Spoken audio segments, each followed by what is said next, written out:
And welcome to, let's call it, season 2. Cat hair in my nose. I'm sorry. Oh, sorry, you're a lot. We took a hiatus. Yes, a brief Hiatus. Yes, But we're back we are. with elevated audio.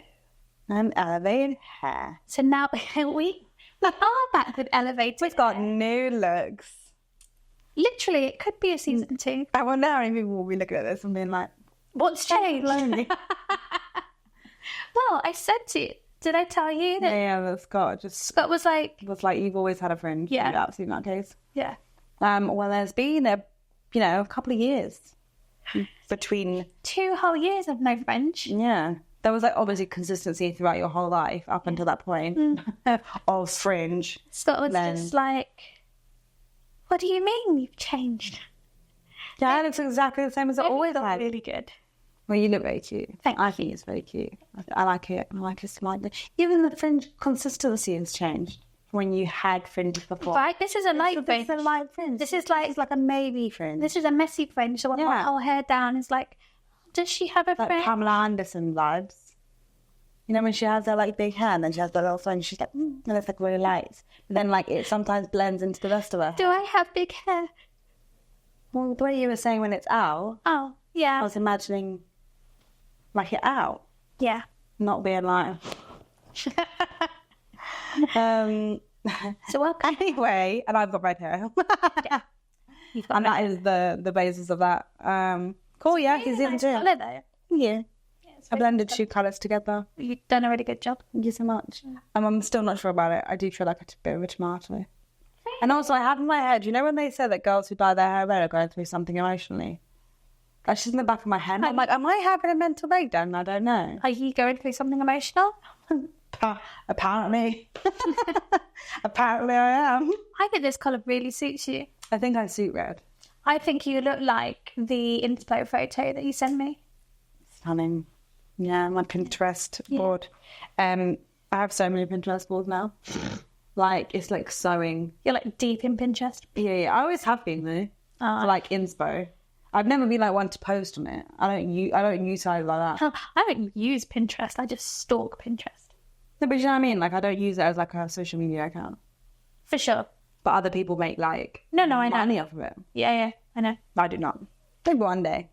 Anyway, season 2, Season 2, episode 1. episode 1. And this week we're talking about did I Do you? have a brain tumour? And medical gaslighting. And medical gaslighting. And that just feeling of your doctor being like, get together. It's a bit fat. Have you tried? Have you tried something for your Eating cramps, less. maybe? Make sure it's not your period. I've literally knocked myself out and hit my head. I have a massive bruise. Could be periods. Could be period. Who knows? Just So like, yeah, that's a vibe. So do you have a brain tumour? no. Stunning. Yeah. That I was going to give you like a big yeah, but like I know this. I already had that big game moment with you. So Excellent though. shall we? Do you want to backstory it? Yeah, for listeners just joining us in season 2. So Saloni was born. Oh, we're so really bad immune system. We don't have to go back that far back. Yeah, that's relevant to the story though. So It's not how many times you've been sick. some people are just a bit more fragile than other people. Also, I think there's levels of sickness, right? There's the potential of a brain tumour was like a level of sickness that was like, it was up there. It's up there with like You get a sepsis. cold and flu every year. It's probably not. Every month. It probably not pushes you over the edge. Yeah. So back in May, I'm sitting on the sofa, I'm eating a wrap, and all of a sudden, the left side of my face just explodes in pain. Yeah. Someone's come up to you and just gone. Literally, except it lasts about 25 minutes, and it's just rolling over my face. No. And I'm like, what the fuck is happening? And we instantly thought that maybe I'd done something to one of my teeth because I was eating. Yeah, and cause obviously mouth pain. Yeah. Or jaw pain or or whatever. jaw pain. But it wasn't. And then from there, it started to happen anywhere from like 4 to 10 times a day. I'd be hit with these like 10, 15, 20 minutes Spouts of pain. Yeah. And Not much then. yeah, easy breezy. And the first time I went to the GP, she was like, maybe it's some kind of weird sinusitis, because all of my nodes were swollen. Everything in my neck was quite swollen. Behind my ear was really tender. And they thought, okay, maybe it's some weird infection. I did have tonsillitis a couple of weeks before. And they thought maybe it just got caught in my face. People get tonsillitis a lot, so... Yeah, but I guess like an infection can still get caught. I mean, Yeah. just because you get it a lot. So I had a course of antibiotics and off I went. And it did fuck all. And I had another 2 or 3 courses of antibiotics. I had some blood tests done. And the hospitals got hacked. And then there was a cyber attack the day after my blood test. So my blood test results are still just floating around in the ether. No It's idea. just vials of blood somewhere. Somewhere. And they're like, we don't know who's this I thing. think it's just this blood. It's got a label on it, but we're just going to ignore that. And ultimately, after it had been going on about 2.5 months, I saw a new doctor who was like, I'm not going to tell you this to scare you, but from this pain and the way it's reacting and from feeling your face, And that no antibiotics are hitting it. that nothing's touching it, there is a chance that it's a tumour. And I was like, Everyone to audibly gasp. honestly, that still kind of gives me like goosebumps a little bit. Makes me quite tearful. Yeah. Holding there. Yeah, it was a lot. I just cried on her. She was, it was like, I'm so sorry. I'm so sorry. I should have lent that in like better. And I was like, It's okay. it's okay. And I got a 2-week referral for an MRI. And got seen in the cancer clinic. And they were like... I think even the speed of that is like nerve-wracking, right? Like, everything is always so slow. Yeah, nothing happens quickly in the NHS. Yeah. And so having the speed of it being like put in like a quick... Like, even your first blood test that was supposed to be back within 24 hours. Yeah. Like, obviously then that was the cyber attack, but like they were supposed to be done in 24 hours. So it was like the quick turnaround of that was a bit nerve-wracking before they'd even said potential tumour. Everyone took it seriously. Yeah. Everyone that I spoke to took it seriously. Which is great. It's so... Because historically, Yeah. for you, Yeah. historically, not the case.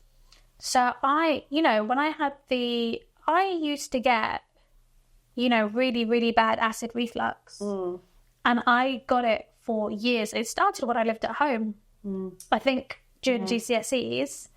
And it was still... False gallstones. No, I had a hole in my esophagus. Yeah, some gallstones then. No, because... Because gallstones affect the acid reflux and because Nan had the same thing. I found out recently. They affect like your tract, and then basically it's burning it every time you were getting like the reflux or stuff. The acid was like burning the little hole, like the flap that opens and closes and stops you from. I was never told it was due to gallstones, and I don't think I have gallstones or had I gallstones. didn't have gallstones. I asked you if you had gallstones. You told me you had gallstones. Because when I was pregnant, I found out I had gallstones, and then they told me it was genetic. And I was like, it's not genetic. There's no way. Then I spoke to you, Nan, and Mum, and all 3 of you said that you had gallstones. Or had them. I don't know. Definitely. And if you didn't, you do now. Because it's genetic in females. Oh, Which is a fun fact, which I was talking about with Nan the other day. no. Anyway, so Anyway, you that had was that actually- hole. You had the hole in your esophagus. Yes, the actual point of that story was that multiple doctors told me that it was anxiety and they never actually physically assessed me. Yeah. And I lived with that pain for 11 years. Crazy. And it's the worst. Obviously not like this, but like in relation to, I hate... So Dad had a high shot hernia? Yeah. That's wild. Yeah. And then basically she had to take omeprazole for a really long time to basically stop the stomach acid from burning her. So it like burned it and then it loosened it, so it was just loose and basically just didn't stop. Why though? One of the cats in? No. Okay. Because what if it's Jelly Bean and she tries to get on the desk again and then we break Scott's camera? He'll kill me. Yeah, he will. So they told you for 11 years that it was just... Multiple different doctors told me it was just anxiety. And obviously as well, right? I like different GPs. Because it's annoying because you have to advocate for yourself, like, really strongly. It's not a case of being like, no, I think you're wrong. Can you do this? It was especially females. Like when it comes to doctors, they're like, no, it's just your periods. You're like, no, I really don't think it is. And you have to go like 3 or 4 times before they start taking it seriously. And I don't know if you would say this, but I would say that you maybe weren't as confident in advocating for yourself through the years. You're probably more confident now because of the experiences that you've had. I get shut down. Yeah.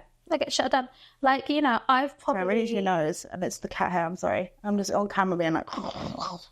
I'm sorry. Probably gone to a GP about my fatigue like 25 times. And it goes through the same thing. They go, well, that sounds awful. And then they go, let's do some blood tests. Oh, yeah. And then I get the blood test done. Nothing seems to pop out. Yeah. Well, your iron's a bit low. Vitamin D's a bit low. Maybe, like, get some supplements. You'll be all right. But that's it. And I've had this crippling fatigue for, like, 10 years. Yeah. I have really bad fatigue, but I've never even bothered going to the doctor because of the way you were treated about your fatigue. They're just like... So, obviously, with my ADHD medication, it pucks me right up. So... Well, obviously, I now know that there's fatigue associated with, like, loads of different things that are wrong with me, including ADHD. Yeah. Because your brain is so active. Yeah, and your brain also doesn't rest when you sleep. Yeah. I had some mental dreams last night. Oh God, my dreams can be crazy. I've been playing a lot of Mario recently. Oh no, did you Mario? Sometimes when I like finish playing, I feel like I can still see the bubbles in front of my eyes. Oh yeah, I did that, and I also get like the lights. Or I can be just like doing anything, and I'll just stare off into the distance, and all of a sudden I'm playing the game in my head, and I'm like, wait a second, that's not how it works. So anyway, I went to the cancer clinic. Yeah. And the consultant was like, we did some other scans, we did some other tests. And she was like, I think we have to seriously explore this. Yeah. Not sure what it could be other than a growth pressing against your like nerves. Your nerve, like the trigeminal nerve. And it's wild to have like one doctor say to you, yeah, this could be a brain tumor. To now get to like Guy's Hospital and I'm being like, probably most definitely is. Yeah, you've got cancer, and it's like, shit. This isn't the end of the story. No. So it only doesn't. So 2 weeks later, had an MRI.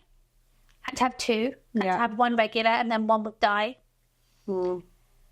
I saw a thing the other day, and I thought of you because they were going through an MRI, and they played the sound for like just a second. It was so loud. Oh my god, like a banging, clacking sound almost. Yeah, MRI was so much worse than I was expecting. So much worse. Like, I knew it wasn't going to be pleasant, especially as they were scanning my head. So I'm like all the way in it, right? Because you get prepared, right? Because I think they can do headphones or like earplugs. So I had earplugs in and headphones on top of that. Yeah, and you can still hear. You can still hear it. It's very loud.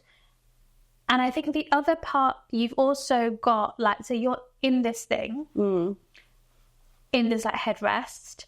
And then also there's, like, a mask that comes down. And it kind of covers most of your face. So basically, when I was laying down, and then they put a mirror in front of you, so you can see when the nurses are coming in the door. You can stare at your soul whilst you get them scanning your soul. It's like an angled. Yeah. So you can't see yourself. So all I could see was my feet and the door. Yeah. And you just have no concept of time when you're stuck in your head. And also the last thing they said is like, oh, I know it's super unpleasant, but try to stay still, because if you move, maybe I have to start again. You have to start again. And you have ADHD, so I can't imagine standing. I was just like, this is what it would be like to be buried alive. That was all I could think. That's probably not a good. Wasn't brilliant. Wasn't it to go through? Excellent. And I was just, of all the things you could have maybe said to yourself. Yeah, like, okay, this is what it'd be like to be like, you know, like Kill Bill, when they're like, anyway. So I was just moving my feet and like trying to really box breathe. It was like proper, like, okay, in, 2, 3, 4, out, 2, like really trying to like hold on to myself. And when they came in to repeat it, she was like, are you okay? And I was just like, fine. And I was like, let's just get it done. Like, let's just get it done. I just want it to be over. I just want to be done. And she was like, is there anything that we could do to help? And I was like, can you not do it? Can you just find another way? Like, can you tell me like every 5 minutes so that I know?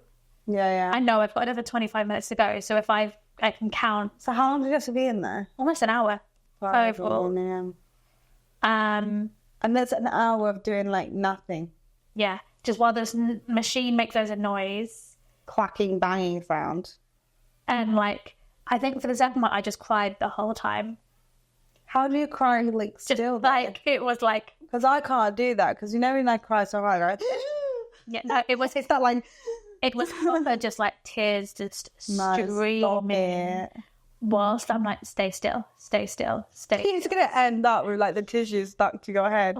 But just like the tears are like... Honestly, my face was drenched. I was just like crying for like 20 minutes. But you were really hydrated. The skin, you're now dehydrated. Yeah. Your skin is really hydrated. I was like, my mouth was quite dry at the end, but obviously my face had all of the tears. All the salty tears.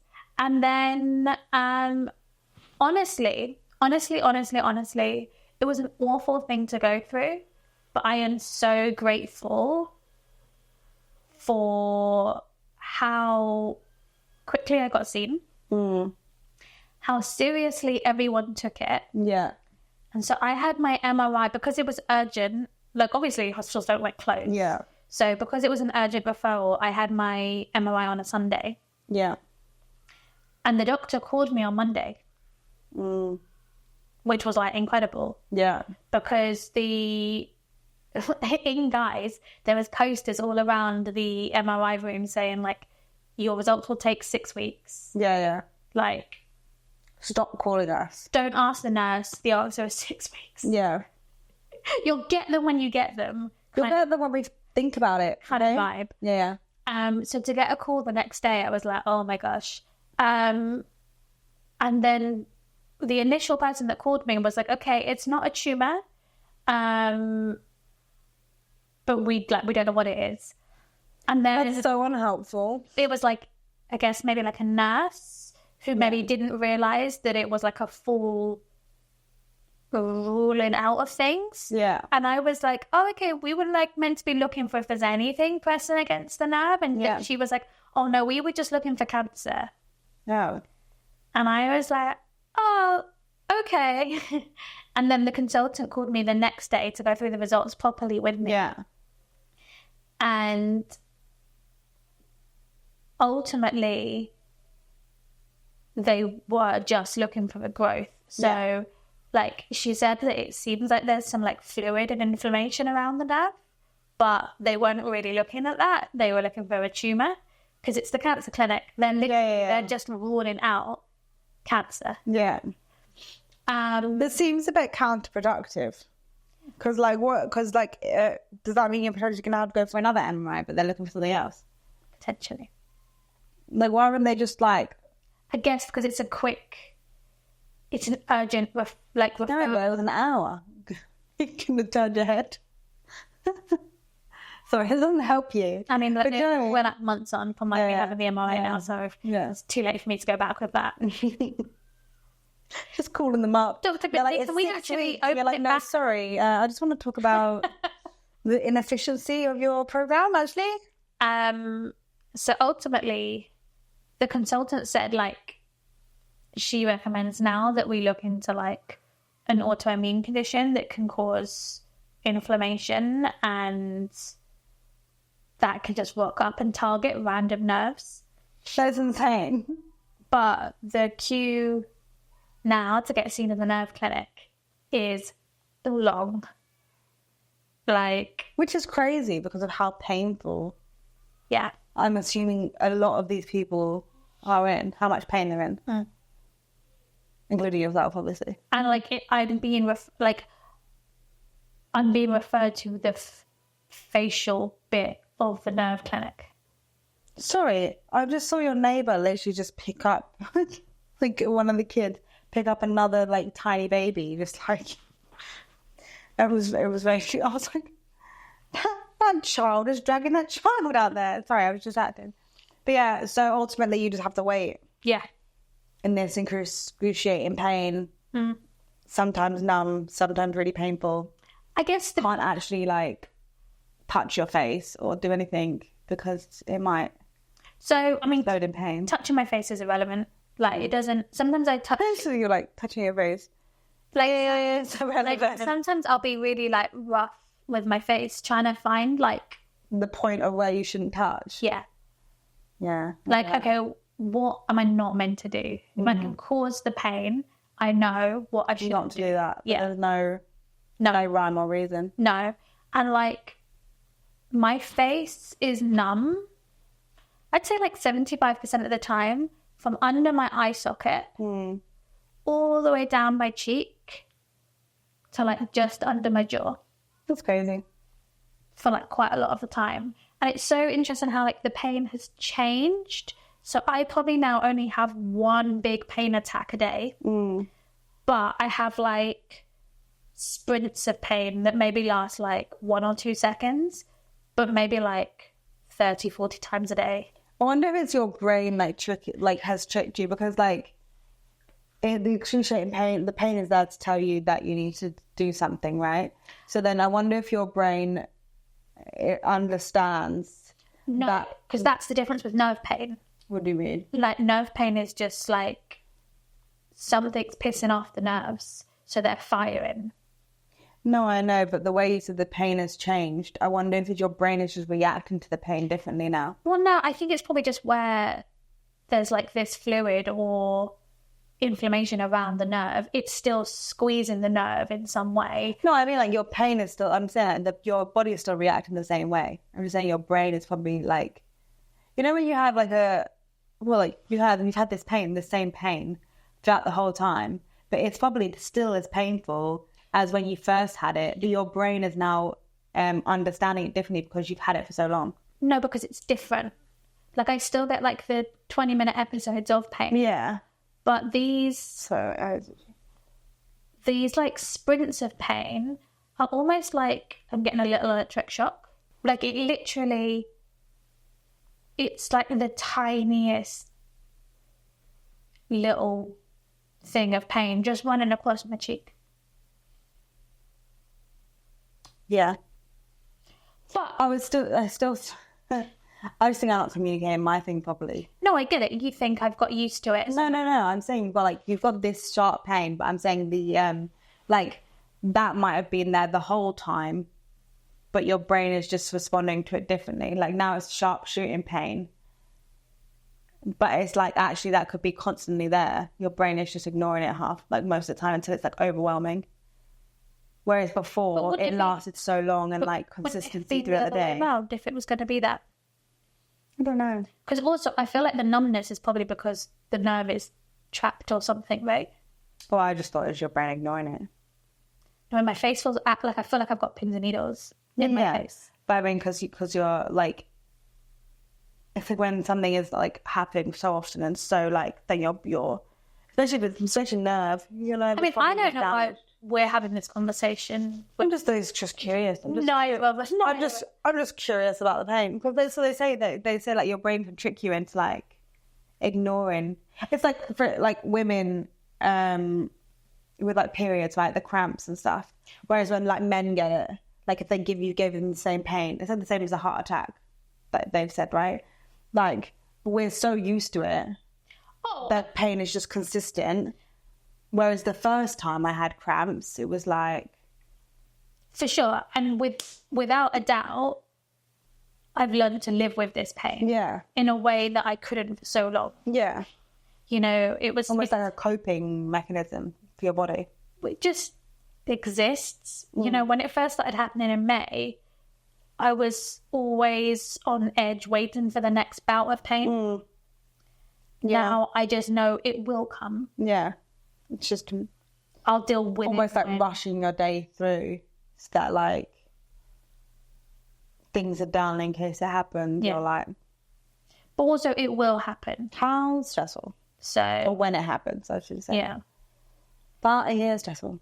But also, so now it's just like a waiting game. Because I just think...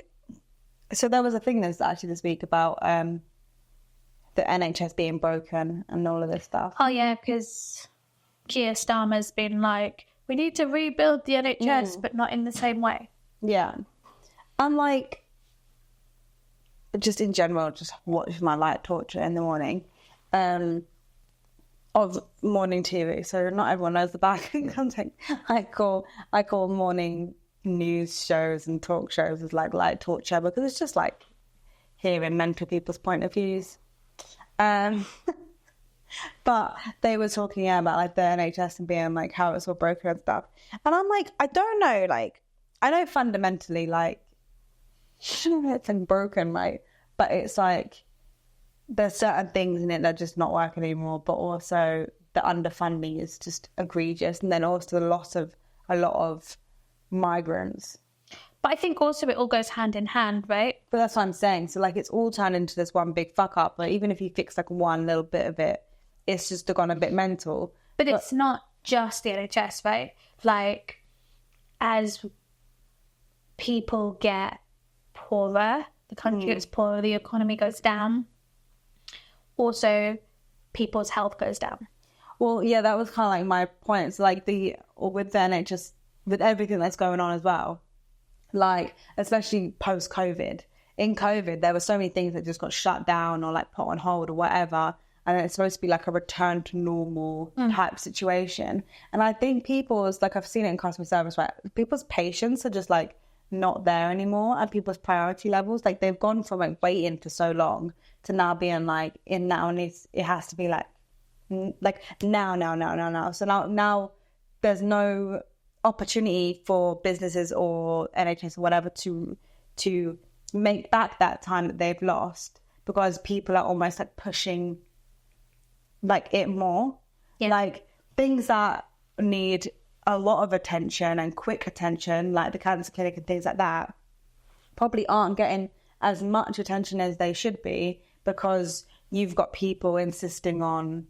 Well, I do think everyone should have access to healthcare. I just think some people's priorities are skewed, like what they think. If it's happening to you, I understand why you'd be like, well, it's life or death. But like, I remember when I worked in the physio clinic during uni.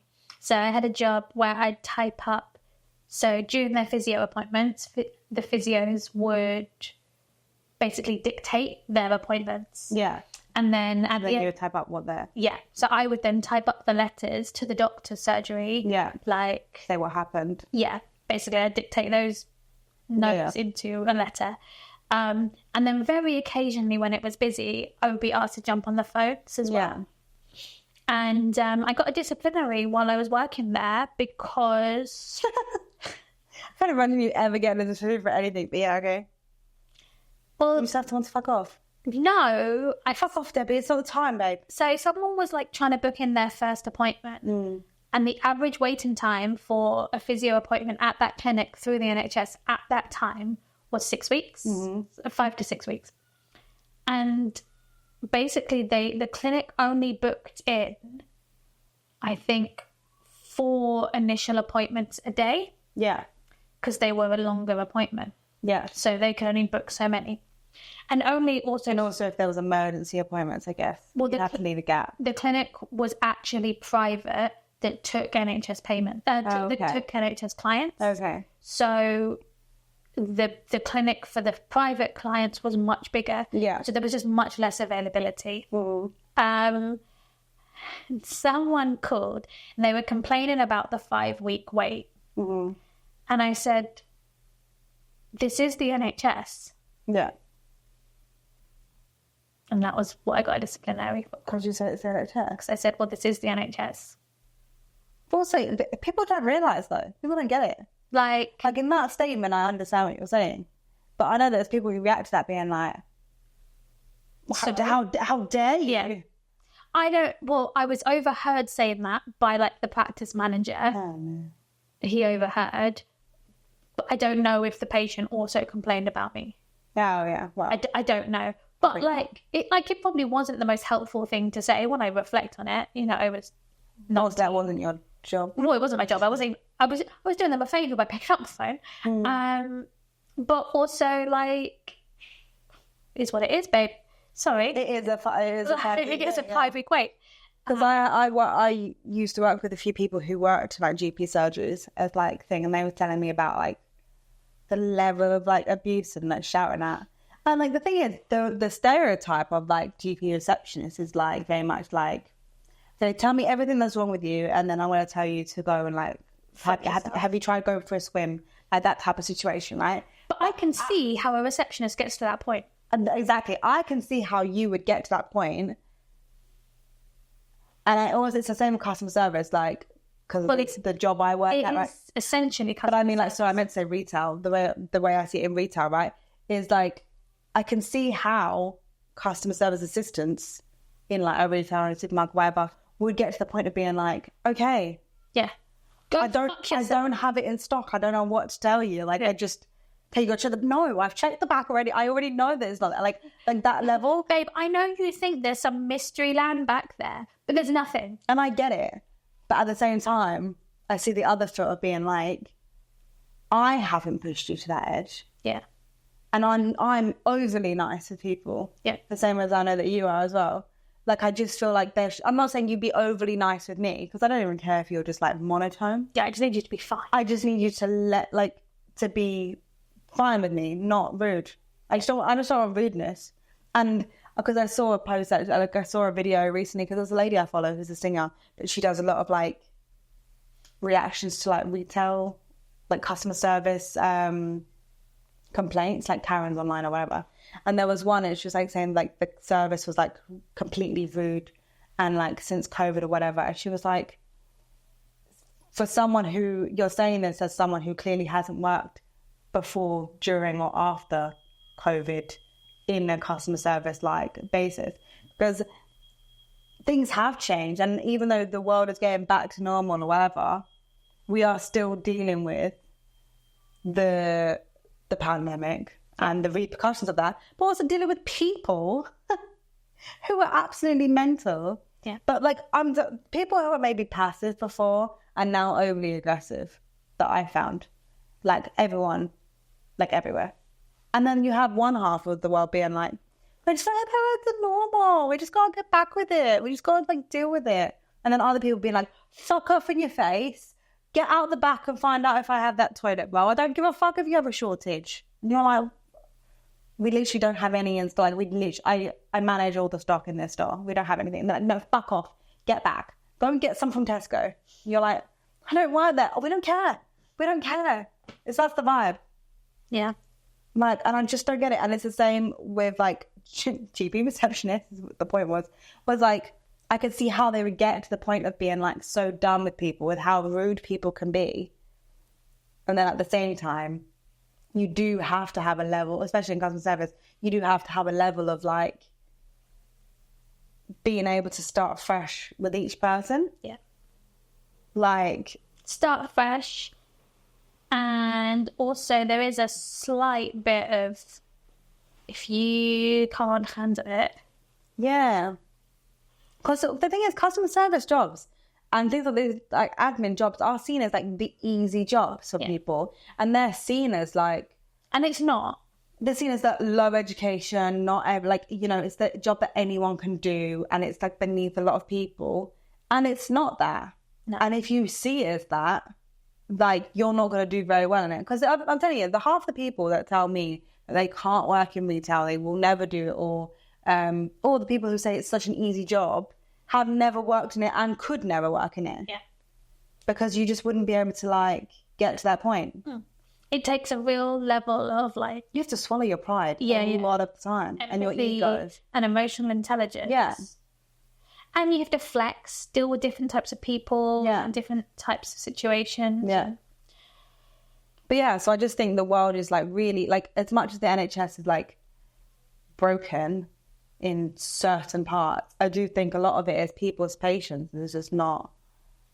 And I think, like, you know, no doubt there's massive backlogs and waiting lists from the NHS. From, like, COVID. Yeah, and I can see how someone, if it was someone in a similar position to you, who has been medically gaslit their whole kind of lives, getting to a point being like, no, I just actually want to be seen right now for this particular point.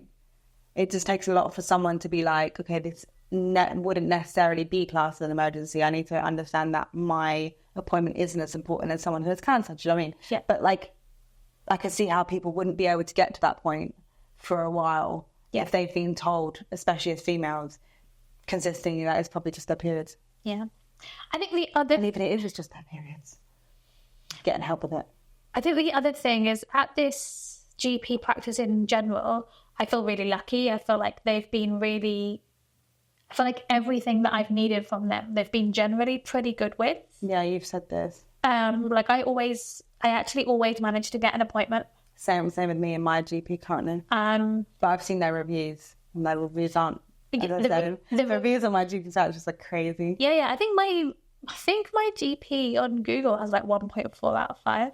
I think mine's like a 2.3 or something. Like, it's really shit. But I always have a good experience getting an appointment. The appointments can be on the ropes. I think relatively for me, mine have been all right. Like, yeah, I would say on average, like, there is a doctor that, like, he will just start physically assessing you without saying anything. So all of a sudden his hands are like on your throat, feeling your glands, and you're like, I just want to see how can you cough for me? I would actually love a bit of an intro before you touch me. Yeah. Like, all of a sudden you floored him. You're like, I just needed a heads up. And then there's also the asthma nurse that did tell me that asthma doesn't exist in Russia because they know how to breathe. And I was like, there's so many asthmatics in Russia right now being like, I was like, okay. I was told we knew how to breathe here. Honestly, but I don't know, because I don't know if it's just over the years I've just got so much more comfortable with advocating for myself, and also Dr. Google. Like, I'll go in there with a pretty fair, like, understanding of what is plaguing me, and being open to them being like, no. Because, like, for instance, lumpy sternum situation. Potentially, a couple of years ago, if this situation happened to me again, I might not have reacted the same way. Yeah. But, like, so I have a lump in my sternum. That hasn't always been there. And it's because I, like, had a weird obsession when I was younger of, like, feeling my rib cage. Like, I always used to do it, and I still do it, like, as a I don't know, like, feeling the bone, I guess. Like, it's a weird sensory thing. And I always felt that, like, sternum bit, and I found a lump. And even, like, my husband was like, what the fuck is that? That is massive. And then I'd went into the doctor, and I got, like, a little trainee doctor, and who was really lovely and really nice, and being like, oh, I'm not sure. Do you mind if we have a feel? And all of this stuff. And then so she's kind of, like, had to keep running out of the room to consult with the main, like, doctor. That she's, like, reporting into. Yeah. And then that doctor's come in and has been like, let me just, like, feel it up because it could just be your sternum. I'm like, oh, no, but it's not.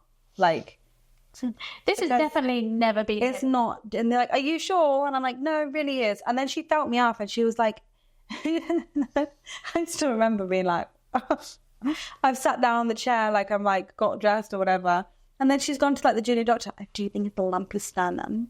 I do think it's just a weirdly formed sternum. But we'll book her into an appointment anyway. I'm right. By the way, like the junior doctor is here. I'm here. And this doctor's gone, I do think it's a lumpy sternum. And I'm like, and she's standing up. So we're both sitting. So I can see her face. I'm like, and she's like a lumpy sternum. She's just formed weird lumpy sternum. But just in case, we'll book her in for an ultrasound. I'm like hearing that. I was like, it's not a lumpy sternum. How dare you? I'm like, you can see the junior doctor being like,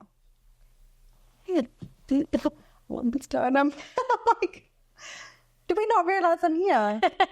Can anyone else And see like, me? honestly, like I might have been like, oh, don't worry about it then. Like a couple of years ago, I might have been like, oh, okay. Like if you just think it's my sternum, like fair enough.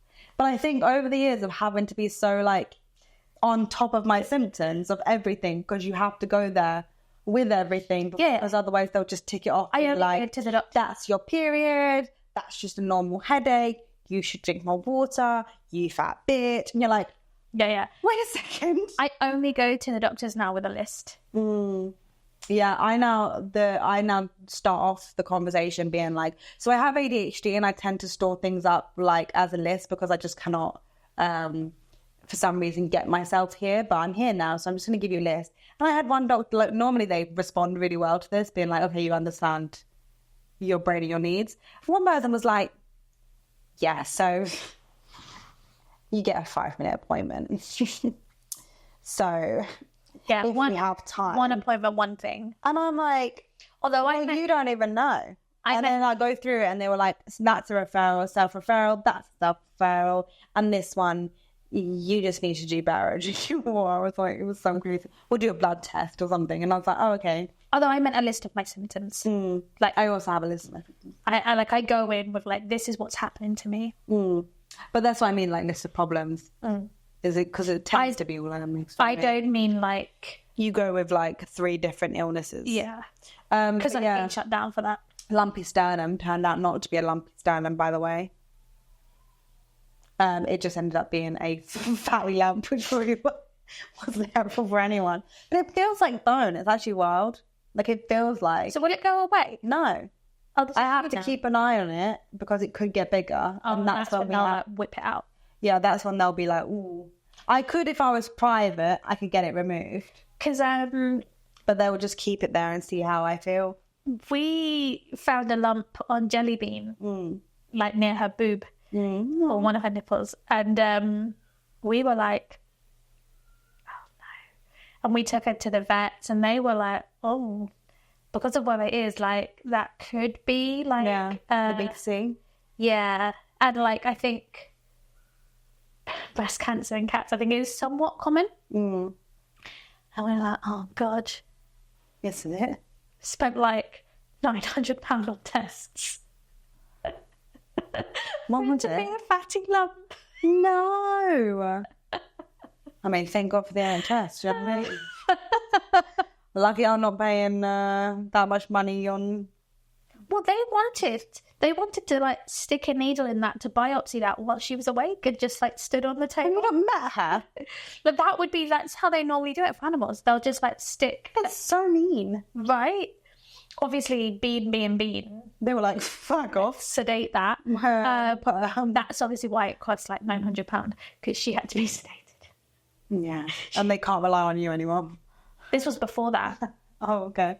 Yeah. So they would have relied on you. Yeah. But yeah, so medical gaslighting. Yeah, it's wild. I just think like, yeah, I don't know, lumpy sternum, fatty lump deposit. I think also through the years as well, so much has been put down to like my weight fluctuating. Like it's crazy. Like my ADHD meds can make you lose appetite and lose weight, right? So my weight is monitored like really consistently, right? And I've been told by multiple doctors, which is now why I say it to other doctors, is like, oh, but you're still technically in like the obese, overweight category, so we're not too concerned. But like I've like drastically lost a lot of weight. So like if I came with just that symptom to a doctor without the ADHD meds being in the back of the picture, they'd be like, oh, we should investigate this because that's a drastic. Why have you lost 2% of your body weight? Yeah. But they're like, you're still overweight and obese, so still a fatty. So you could. One person actually turned around to me and said, "You could lose more." I had an actual doctor say, "Yeah, but like you've lost a lot of weight, but you could lose more though." A straight face, not. And I was like, savage. Wow. Do you know what? Wow. I'm gonna go for a run on the way home. Not because of exercise, just because I'm frantically stressed about you right now. I need to get home. I haven't been told to lose weight since I was diagnosed with asthma. No, because they're like, oh, you just can't breathe. You just can't breathe. You can't exercise. I've been told, I was referred to a dietitian, and then the dietitian was like, you're doing all the right things there, darling. You're really aware of she was really lovely. Like, she's really, so you're aware of like what you eat and like how you eat. Like, so keep going. Just keep doing you. And I'm like, well, I've eaten probably the same kind of way my whole life. Do you have anything to do about, I don't know, like binge eating?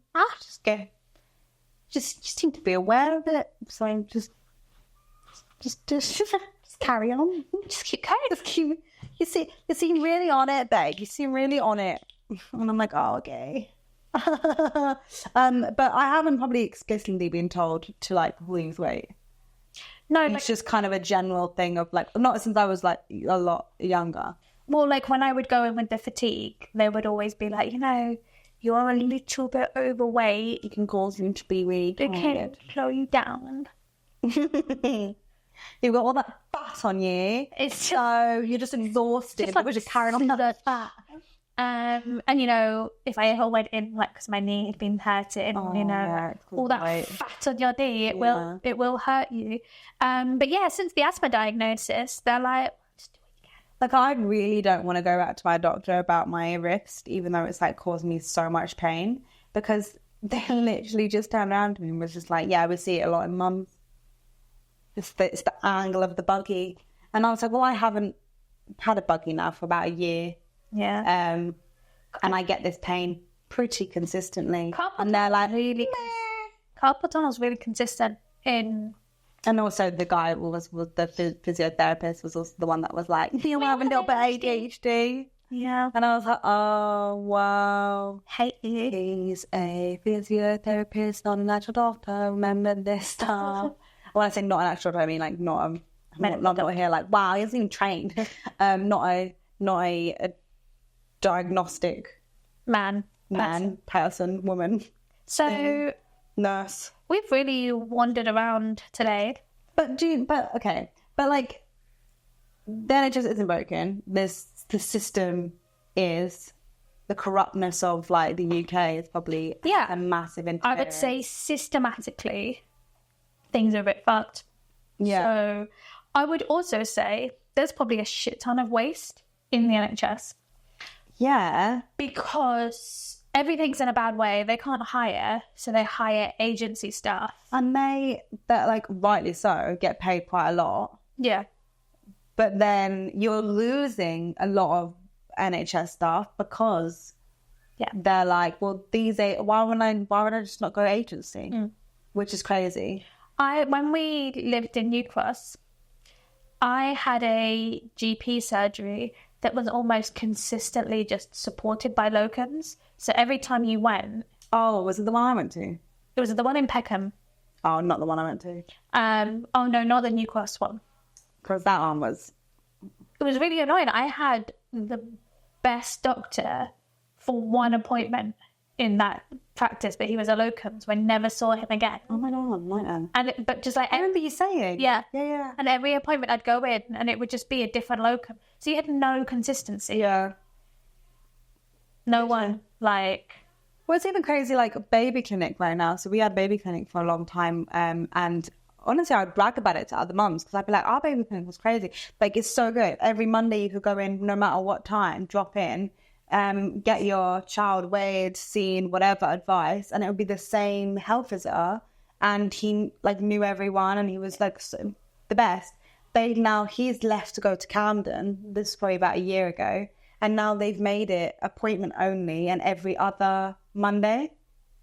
And it's not with a health visitor now. It's now with like not even a nurse. I don't think. I think it's just with maybe it is a health visitor.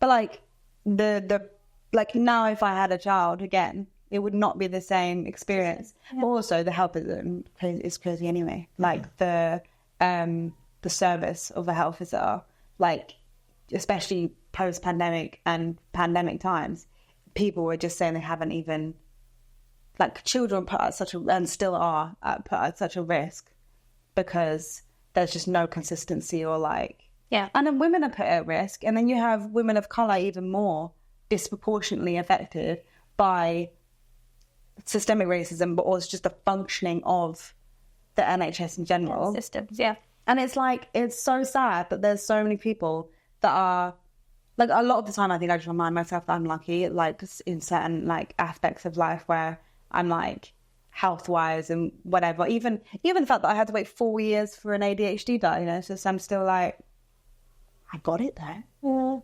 And, like, in that 4 years, I didn't have a breakdown. So, yay me. So, like, I'm still kind of like, okay, there's people out there who don't even know yet, or, you know. I feel very grateful that it only took me 18 months. Mm. And even that is like, and then everyone's getting diagnosed with ADHD nowadays. They're all waiting 18 months and 4 years to get an ADHD diagnosis. It's wild because I was quite stressed about the actual appointment, even though by the time I actually get to see a psychologist, yeah, I've already spoken to my GP, to the like psych nurse who did like the initial take-in thing. I've done all these forms and like I've been progressed to the next level each time. Yeah. And I'm still like in the appointment, like, am I going to get diagnosed today? Well, like, obviously, in hindsight, that's just the wrap-up appointment. That's you tick all the boxes. Yeah. And a lot of people, I think I don't know, because there's no way to fix that either, right? Or fix these waiting times without making it shorter. And you just know that there's going to be people who are like, they're all rushed through nowadays. It used to be a 4 or 5 appointments before you get diagnosed. Now everyone's diagnosed after 2 appointments. And I think... And you just know it's going to be there. The stigma is going to be there. I guess that's the kind of thing, right? People think, oh, everyone's getting diagnosed with, like, ADHD. Not realizing it's actually quite a stringent process. Yeah. Like, so it's all like, oh, everyone's found the big drugs. Everyone's going to use fucking druggies.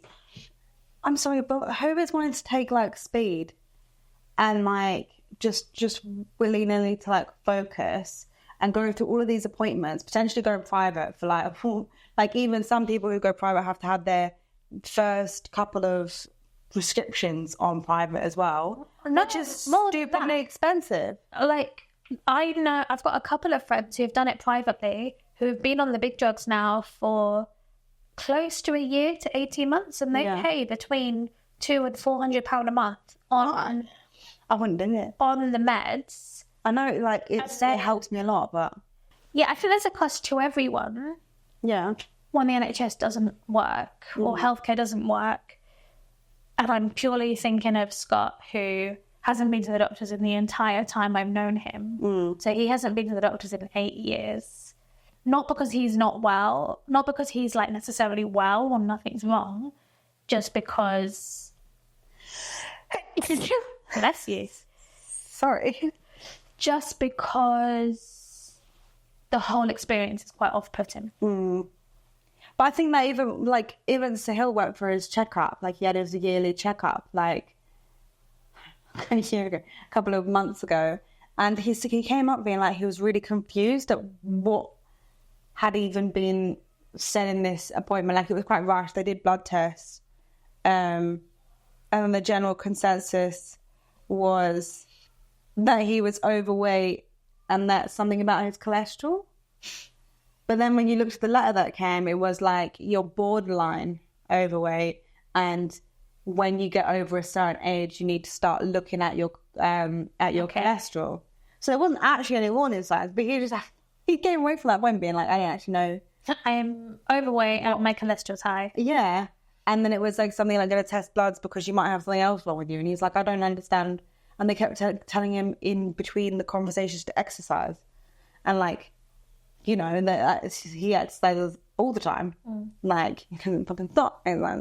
But like, it's just, it was really weird. And like mum was saying that like after the age of like 40, everything was down to like her age. Even though maybe 39, it would have been like, oh, potentially it's your asthma or any other thing, right? So you get to 40 and it's like, oh, now it's just you're 40 now. Yeah. And like even just getting diagnosed with like, so I'm trying to figure out what's wrong with me with my intestines, like you were saying about the heartburn and indigestion, right? I've had all that really bad all my life. Yeah. And then after Nora, gallstones, all of that stuff, like it's got particularly worse.